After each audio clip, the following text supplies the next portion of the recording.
Presence time এই big breaking এই মুহূৰ্তত নলবাৰী কাণ্ডৰ পিছতে এবাৰ অভয়াপুৰীত ভয়ংকৰ কাণ্ড হিন্দু যুৱতীৰ সৈতে মুছলমান যুৱকৰ ভয়ংকৰ কাণ্ড আৰু যুৱতীগৰাকীক বচাবলৈ যোৱা মাতৃকো আক্ৰমণ কৰিলে ৰফিকুল মিয়াই সবিস্তা জনাইছো তো বিগ ব্ৰেকিং এই মুহূৰ্তত জনাইছো হিন্দু যুৱতীৰ সৈতে ভয়ংকৰ কাণ্ড ৰফিকুল মিয়াৰ নলবাৰীৰ পিছতে এবাৰ স্থান হৈছে অভয়াপুৰী হিন্দু যুৱতীক আক্ৰমণ মিয়া যুৱকৰ ভয়ংকৰ কাণ্ড অভয়াপুৰীত নলবাৰীৰ পিছতে অভয়াপুৰীত লাভ জেহাদৰ বলি হিন্দু যুৱতী ভয়ংকৰ ঘটনা সংঘটিত হৈছে অভয়াপুৰীত হিন্দু যুৱতীক আক্ৰমণ কৰে ৰফিকুল ইছলাম নামৰ এগৰাকী লোকে প্ৰথমে যুৱতীগৰাকীক আক্ৰমণ কৰিছিলে আৰু তাৰ পিছতে যুৱতীগৰাকীক বচাবলৈ যেতিয়া মাতৃ গৈছিলে জীয়ৰীক ৰক্ষা কৰিবলৈ যোৱা মাতৃকো আক্ৰমণ কৰাৰ গুৰুতৰ অভিযোগ উত্থাপন হৈছে ভয়ংকৰ ঘটনা সংঘটিত হৈছে অভয়াপুৰীত হিন্দু যুৱতীক আক্ৰমণ কৰিছে আই নদীৰ পাৰত মাকৰ সৈতে কাপোৰ ধুবলৈ গৈছিল যুৱতীগৰাকী অভয়াপুৰীৰ আই নদীৰ পাৰত কাপোৰ ধুবলৈ গৈছিল যুৱতীগৰাকী আৰু ঘটনা সংঘটিত কৰিয়ে পলায়ন কৰে ৰফিকুল ইছলাম নামৰ যুৱকগৰাকীয়ে আমি জনাইছো নলবাৰীৰ পিছতে এবাৰ স্থান হৈছে অভয়াপুৰীত ভয়ংকৰ ঘটনা সংঘটিত হৈছে দোষীক আটক কৰাৰ সময়সীমা বান্ধি দিছে বজৰং দলৰ পৰা হুংকাৰ প্ৰদান কৰা হৈছে ৰফিকুল ইছলাম নামৰ যে পাখণ্ডৰ বিৰুদ্ধে এতিয়া দাবী উত্থাপন কৰিছে শীঘ্ৰে কৰায়ত্ব কৰিব লাগিব আৰক্ষীলৈ দাবী উত্থাপন কৰিছে হিন্দু যুৱতীৰ সৈতে ভয়ংকৰ কাণ্ড সংঘটিত কৰা ৰফিকুল ইছলামক কৰায়ত্ব কৰিব লাগিব আৰু কঠোৰৰ পৰা কঠোৰ শাস্তি প্ৰদান কৰিব লাগিব সময়সীমা বান্ধি দিছে হিন্দু দলৰ ফালৰ পৰা দৃশ্যাংশ দেখুৱাইছে ৰফিকুল ইছলাম নামৰ এগৰাকী উদণ্ডই এগৰাকী পাখণ্ডই আক্ৰমণ কৰিলে হিন্দু যুৱতীক আক্ৰমণ কৰাৰ গুৰুতৰ অভিযোগ উত্থাপন হৈছে সমগ্ৰ ঘটনা সন্দৰ্ভত এতিয়া ক্ষোভত ফাটি পৰিছে বজৰং দলৰ ফালৰ পৰা স্পষ্টভাৱে হুংকাৰ প্ৰদান কৰা হৈছে ঘটনা সংঘটিত কৰা ৰফিকুল ইছলামৰ বিৰুদ্ধে কঠোৰ ব্যৱস্থা গ্ৰহণ কৰিব লাগিব আৰক্ষীক শীঘ্ৰে কৰায়ত্ব কৰিব লাগিব ক্ষোভত ফাটি পৰিছে বজৰং দল সকিয়নি প্ৰদান কৰিছে শীঘ্ৰে আৰক্ষীক সময়সীমা বান্ধি দিছে বজৰং দলে হিন্দু যুৱতীক আক্ৰমণ মিয়া যুৱকৰ অভয়াপুৰীত লাভ জেহাদৰ বলি হিন্দু যুৱতী ৰফিকুল ইছলাম নামৰ যিগৰাকী উদণ্ড যুৱক আৰু মিয়া যুৱকগৰাকীয়ে প্ৰথমে যুৱতীগৰাকীক আক্ৰমণ কৰাৰ গুৰুতৰ অভিযোগ উত্থাপন হৈছে ইয়াৰ পিছতে জীয়ৰীক ৰক্ষা কৰিবলৈ যোৱা মাতৃকো আক্ৰমণ কৰাৰ গুৰুতৰ অভিযোগ আই নদীৰ পাৰত মাকৰ সৈতে কাপোৰ ধুবলৈ গৈছিল যুৱতীগৰাকী আৰু সেই সময়তে এই ভয়ংকৰ ঘটনা সংঘটিত হয় আৰু ঘটনা সংঘটিত কৰাৰ পাছতে পলায়ন কৰে যিগৰাকী ৰফিকুল ইছলাম নামৰ মিয়া যুৱকগৰাকী অভয়াপুৰীত লাভ জেহাদৰ বলি হিন্দু যুৱতী ৰফিকুল ইছলাম নামৰ লাভ জেহাদীয়ে প্ৰথমে আক্ৰমণ কৰে যুৱতীগৰাকীক আৰু তাৰ পিছতে জীয়ৰীক ৰক্ষা কৰিবলৈ যোৱা মাতৃকো আক্ৰমণ কৰে ৰফিকুল ইছলামে জীয়ৰীক ৰক্ষা কৰিবলৈ যোৱা মাতৃকো গুৰুতৰভাৱে আহত কৰি পেলাই আক্ৰমণ কৰি আই নদীৰ পাৰত মাকৰ সৈতে কাপোৰ ধুবলৈ আহিছিল যুৱতীগৰাকী আৰু ঘটনা সংঘটিত কৰিয়ে পলায়ন কৰিলে ৰফিকুল ইছলামে নলবাৰীৰ পিছতে পুনৰ অভয়াপুৰীত ভয়ংকৰ ঘটনা সংঘটিত হৈছে হিন্দু যুৱতীৰ সৈতে ভয়ংকৰ ঘটনা হিন্দু যুৱতীক আক্ৰমণ কৰে আৰু সমগ্ৰ ঘটনা লাভ জেহাদৰ লগত জড়িত বুলি জানিব পৰা গৈছে ভয়ংকৰ অভিযোগ উত্থাপন কৰিছে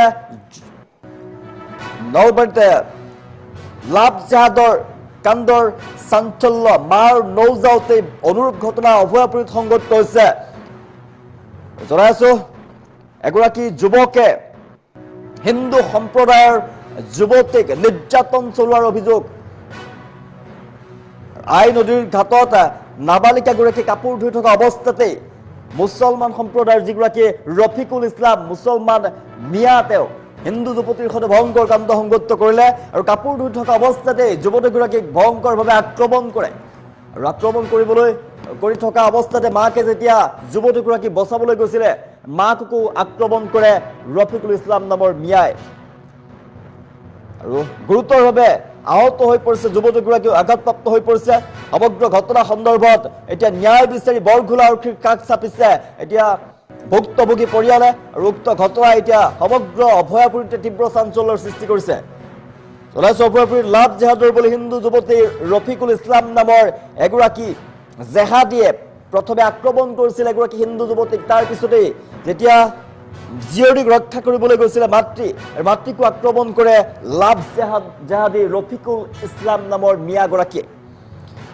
আৰু আই নদীৰ পাৰত মাকৰ সৈতে কাপোৰ ধুবলৈ গৈছিল যুৱতীগৰাকী সেই সময়তে আক্ৰমণৰ বলি হৈ পৰে যুৱতী আৰু মাতৃ ঘটনা সংঘটিত কৰে পলায়ন কৰে ৰফিকুল মিয়ায়। সমগ্ৰ ঘটনা সন্দৰ্ভত তদন্ত বিচাৰিছে, উচিত তদন্ত বিচাৰিছে, দোষীৰ কঠোৰ শাস্তি প্ৰদান কৰাৰ দাবী জনাইছে। এতিয়া বজৰং দলে ক্ষোভত ফাটি পৰিছে। বজৰং দল হিন্দু যুৱতীক আক্ৰমণ, মিয়া যুৱকৰ ৰাজ্যত নলবাৰী কাণ্ড, মাৰ নৌ যাওঁতেই পুনৰ অনুৰূপ ঘটনা সংঘটিত হৈছে। ভয়ংকৰ ঘটনা অভয়াপুৰীত হিন্দু যুৱতীক এবাৰ আক্ৰমণ কৰিলে মিয়া যুৱকে। উদণ্ড মিয়া যুৱকৰ আক্ৰমণৰ বলি হৈ পৰিল হিন্দু যুৱতী। মাকৰ সৈতে কাপোৰ ধুবলৈ যোৱা যুৱতীক আক্ৰমণ কৰাৰ গুৰুতৰ অভিযোগ উত্থাপিত হৈছে। হিন্দু যুৱতীৰ সৈতে ভয়ংকৰ কাণ্ড সংঘটিত কৰিলে ৰফিকুল ইছলাম নামৰ মিয়া যুৱকে। নলবাৰীৰ পিছতে এইবাৰ অভয়াপুৰীত এই ঘটনা এতিয়া তীব্ৰ চাঞ্চল্য বিৰাজ কৰিছে। সমগ্ৰ ঘটনা সন্দৰ্ভত বজৰং দলে তদন্ত বিচাৰিছে আৰু দোষীক কঠোৰ শাস্তি প্ৰদান কৰাৰ দাবী জনাইছে। শীঘ্ৰে দোষীক কৰায়ত্ব কৰাৰ দাবী জনোৱা হৈছে। অভয়াপুৰীত লাভ জেহাদৰ বলি হৈছে হিন্দু যুৱতী ৰফিকুল ইছলাম নামৰ লাভ জেহাদীটোৱে প্ৰথমে আক্ৰমণ কৰিছিল যুৱতীগৰাকীক আৰু তাৰপিছতে জীয়ৰীক ৰক্ষা কৰিবলৈ যোৱা মাতৃকো গুৰুতৰভাৱে আক্ৰমণ কৰি আহত কৰাৰ গুৰুতৰ অভিযোগ উত্থাপিত হৈছে। আৰু সমগ্ৰ ঘটনাৰ সন্দৰ্ভত ইতিমধ্যে ভুক্তভোগীয়ে আৰক্ষী থানাত, বৰঘোলা আৰক্ষী থানাত ইতিমধ্যে এজাহাৰ দাখিল কৰিছে। আই নদীৰ পাৰত মাকৰ সৈতে কাপোৰ ধুবলৈ গৈছিল যুৱতীগৰাকী আৰু সেই সময়তে যুৱতীগৰাকীক আক্ৰমণ কৰাৰ গুৰুতৰ অভিযোগ উত্থাপিত হৈছে। আৰু মাতৃয়েও যুৱতীগৰাকীক যেতিয়া ৰক্ষা কৰিবলৈ গৈছিল, মাতৃকো আক্ৰমণ কৰিছে ৰফিকুল ইছলামে। আজি দুপৰীয়া সময়ত এজনী ছোৱালী আৰু ছোৱালীৰ মা হালদিবাৰী নদীৰ ওচৰত গা ধুই থকা আৰু কাপোৰ ধুই থকা অৱস্থাতে নদীৰ সিপাৰৰ পৰা এজন বাংলাদেশী মূলৰ মুছলমান সাঁতুৰি আহি ছোৱালীজনীক আক্ৰমণ কৰে আৰু ঘাৰে ছোৱালীজনীক। তাৰপিছত ছোৱালীজনীৰ মাকে ছোৱালীক ৰক্ষা কৰাৰ কাৰণে আগুৱাই যায়। আগুৱাই যোৱাৰ ফলত ছোৱালীৰ মাককো আক্ৰমণ কৰে। তাৰপিছত তেনেকে এটা ভালেখিনি সময় হুলস্থুল হৈ থাকে। সেই পৰ্যায়তে চিঞৰ বাখৰ কৰাৰ ফলত কিছু মানুহ আগুৱাই আহে। তাৰ ফলতে ল'ৰাজন তাৰ পৰা পলায়ন কৰে আৰু ল'ৰাজনৰ নাম হ'ল ৰফিকুল ইছলাম। তো আজি বৰগোলা আউটপোষ্টত এখন এজাহাৰ দাখিল কৰিছে। তো আমাৰ ৰাষ্ট্ৰীয় প্ৰজন্মৰ দাবী, যোৱা দুদিন আগতে নলবাৰীত যি ঘটনা হ'ল, ছোৱালীজনী আজিও চিকিৎসাধীন হৈ আছে আৰু তেখেতৰ ককায়েক হানি খুচি হত্যা কৰি দিলে।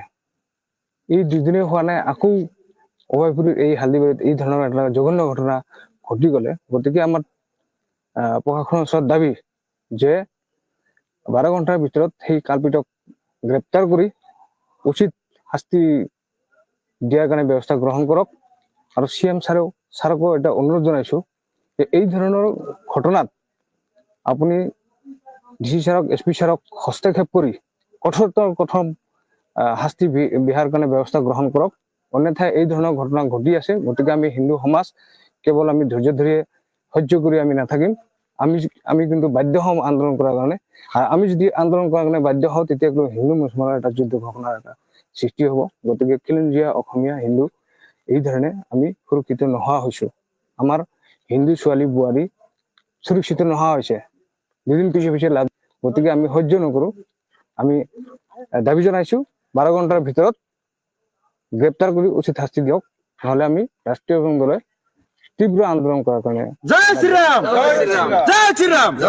আজি দুপৰীয়া সময়ত এজনী ছোৱালী আৰু ছোৱালীৰ মা হালদিবাৰী